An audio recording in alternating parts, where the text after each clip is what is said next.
When customers come to us looking for a new electric bike, one of the questions we get asked the most frequently is whether or not the bike they're looking at can take them on both road and mountain riding. It's understandable, it's a big investment, people want to take that investment as far as they can. Typically, our answer is that there really isn't one bike for every purpose, and that it's probably best that they decide what type of riding that they're going to be doing the most and base their decision off of that.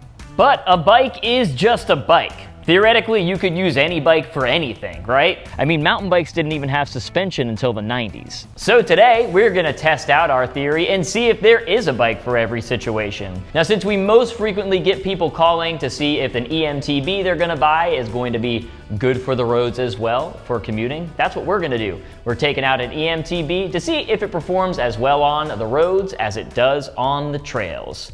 So with all that said, come with me and you'll be in a world where eMTBs commute.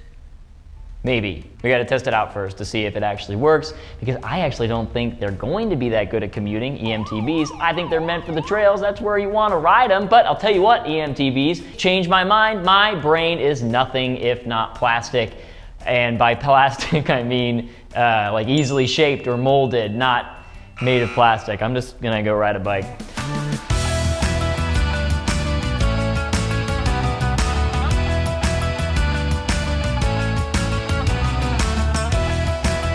So admittedly, I am already of the party that mountain bikes might not make the best commuters in the world.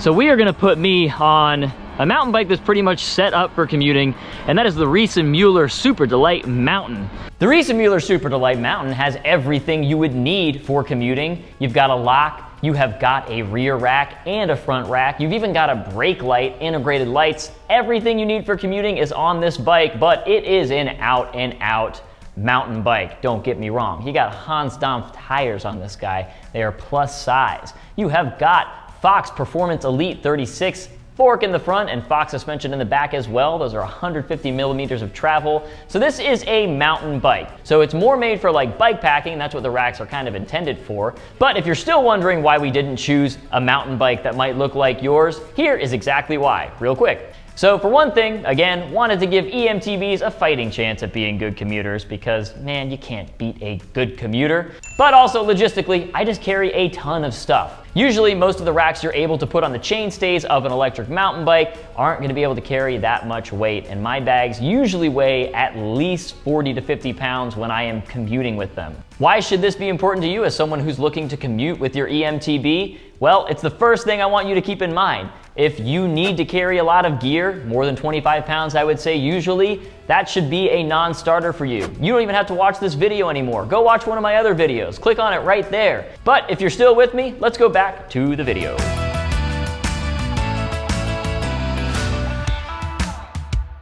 All right, let's go see what kind of trouble we can get into.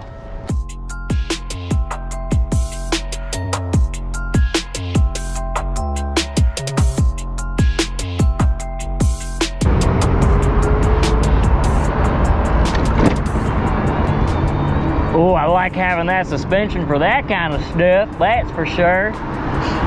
I've become a master at keeping it like right at 19, so I'm always getting a little bit of assistance. But I do gotta say, I like my class 3 commuters. Put that in the check mark for separate commuters and eMTBs. Admittedly though, on these crappy Los Angeles streets, having this kind of suspension and also these plus size tires, I do kind of low-key love it. And I don't feel like the knobbiness is annoying or loud or anything. A lot of times people say knobby tires are too loud or they'll make a lot of noise on the roads. You don't really feel the resistance because of the electric motor. And I'm sure I'm doing a little more damage to them on pavement than I would be on trails, but in terms of my experience right now, it's about the same.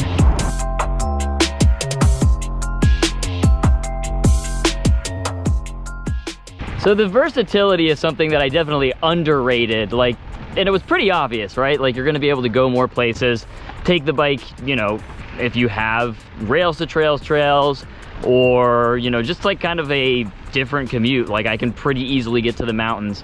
Of course that was gonna make it way more fun. I don't know why I didn't think of that from the beginning. So that aspect of it is really great. So if you can give up, you know, some of the extra weight you wanna carry, or, you know, like maybe a slightly more aggressive riding position, of course, because you're gonna be on a mountain bike, then it's really awesome. Like, you can add a lot to your commute, you can vary it a lot more, and it is just, I don't know, it's just somehow more fun in a lot of ways.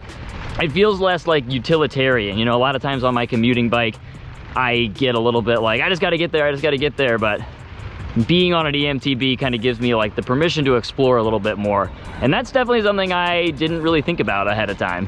Whoop. Brings me back to my fixie days in New York. Premium Rush, Joseph Gordon-Levitt. Ooh, nice to have those Magura MT5s when you're getting those brake checks.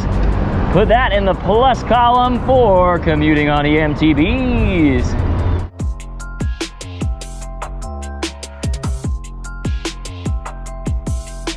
All right, we're gonna try this thing out on the Cahuenga Pass, which is definitely the most dangerous place to commute in Los Angeles, in my opinion, but it's the only way I can get to work.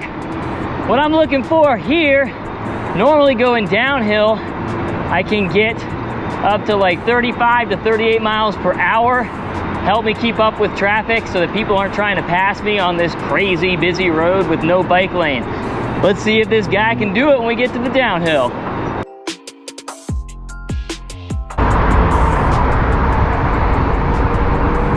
"26, 27, 28, up to 29,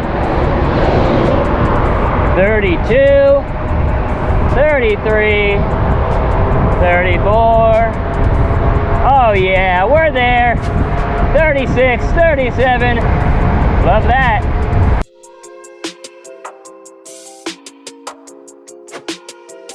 So I gotta say, overall, obviously it's a pretty similar ride. Again, we just go back to the fact that a bike is just a bike in the end, right? I would say the major difference is, especially if you're not riding something like a Superdelite that can take a rack, a full-on, you know, a commuting rack, it's just the amount of gear you're gonna be able to carry. But if you're looking for something that is, you know, gonna get you from point A to point B, and you don't wanna spend money on two separate bikes, commuting on an eMTB is perfectly reasonable. Well, I don't know if I'll be trading in my class 3 commuter for an eMTB commuter. I'm pretty lucky in that, being in the industry, I can kind of, you know, have a couple bikes at one time. I do think if you are like 50-50, you're gonna be commuting and using it on trails, I would go with the eMTB personally, because it is the more versatile option in the end. You can definitely commute on it, no problem. And of course, eMTBs, you can then take them on trails when you're done commuting. Thanks for watching, you guys. Don't forget to like this video and subscribe to the Fly Rides Electric Bike channel. Leave a comment below. Let me know if you're already doing an eMTB commute, and we'll see you in the next video.